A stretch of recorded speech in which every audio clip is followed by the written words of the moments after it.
Dear parents, teachers, and protectors of our children, I am Lillian from the world of Atapuma. Today we will talk about empathy and why it is essential in the emotional growth of our children. But before we begin, make sure you have the story of Fela the cat on hand, whether in video story, printed, or digital format. You will need your magical passport for this journey. Let us begin with something essential: empathy. It is the ability to understand what another person is feeling, to put ourselves in their place, and to understand the world from their perspective. Then an important question arises. Why is it so necessary? What makes it so valuable in life?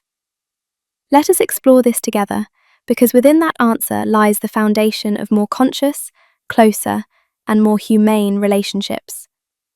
Fela, our protagonist, demonstrates a great ability to put herself in the place of others throughout her story. Although she goes through difficult moments at school, marked by teasing and rejection, she does not become trapped solely in her own pain. On the contrary, she manages to understand what others feel, even while she herself is hurting. How does Fela show this? It can be seen through several specific behaviours. She does not return the teasing. Even though she is constantly hurt, Fela does not ridicule her classmates or try to humiliate them in return. She withdraws instead of attacking. She prefers to retreat to a corner rather than engage in conflict. This shows sensitivity rather than aggressive defense. She accepts Nico's apology. When her friend approaches her with remorse, Fela does not hold a grudge or reject him. This is a clear sign of empathy. She understands that he too can make mistakes. She does not generalize the rejection. Despite being excluded, she manages to open herself up again when her classmates approach her after recognizing her talent. Fela's empathy is not found in what she says, but in what she chooses not to do. She does not hurt others, she does not respond with hatred, and she maintains the ability to trust again. Fela's story leaves us with an important lesson. Even when we are going through difficult moments, we can choose how to act. Do I respond with anger? Or do I try to understand what is happening? Do I shut myself off? Or do I remain open to others? Fela not only learns to understand those around her, but also begins a journey inward. She questions herself, feels, observes herself. She recognizes her sadness, her fears, and also her talents. From there, little by little, she is able to connect better with others.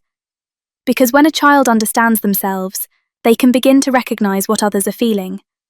For example, if I know what sadness feels like, I can notice when someone else is sad. If I understand how painful rejection is, I can avoid making someone else feel that way. This invites us to reflect. How am I feeling today? What do I do when someone hurts me? Am I able to see beyond my anger or sadness? Fela shows us that self-awareness not only heals us from within, but also improves the way we relate to others. When we learn to understand ourselves, we also learn to support others more effectively. One of the most important aspects of developing empathy is learning how to communicate. Fela, like her classmates, gradually came to understand the importance of speaking honestly about what she felt, especially with her mother. Expressing what we carry inside not only helps us understand ourselves better, but also allows us to connect with others and understand what they are experiencing. It is important to recognize the value that stories have in the development of empathy. The story of Fela and her classmates shows us how, through what they experience, they begin to better understand their own emotions and those of others, gradually becoming more sensitive and compassionate. But then an important question arises: how do we help our children develop this ability? This is where stories take on special meaning. Stories like Fela's become a valuable tool because they allow children to put themselves in someone else's place, feel what the characters feel, and understand their experiences from the inside rather than merely as observers. Stories do not simply entertain, they also open a door to seeing life from different perspectives. When children follow what happens to someone like Fela, they can realize how small gestures, a kind word, or timely support can change someone's day, or even their life. The story works like a mirror, where they recognize their own emotions, but also like a window through which they can glimpse what others are experiencing. Building on everything we have shared, let us connect empathy with solidarity.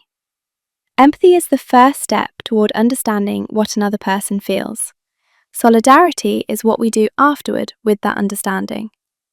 It is moving from "I understand how you feel" to "I want to support and help you." In everyday life, this can be seen through simple actions: sitting next to someone who is alone during recess, respectfully standing up for a classmate when others are teasing them, sharing materials with someone who does not have any, or listening without interrupting when someone needs to talk. Empathy allows us to see. Solidarity moves us to act. In Fela's story, many noticed her presence, but few stopped to understand her sadness. No one took that extra step. What might have happened if one of her classmates had sat beside her? If Nico, instead of distancing himself, had defended her? That is where empathy becomes solidarity, in the decision not to remain indifferent. Invite children to ask themselves, how do I think someone feels when people make fun of them or leave them out? What can I do to help that person feel better? Has anyone ever shown solidarity toward me? How did it make me feel? Am I being a bystander, or am I being part of the change? When a child learns to recognize the emotions of others and respond through actions, they are building more than good behavior.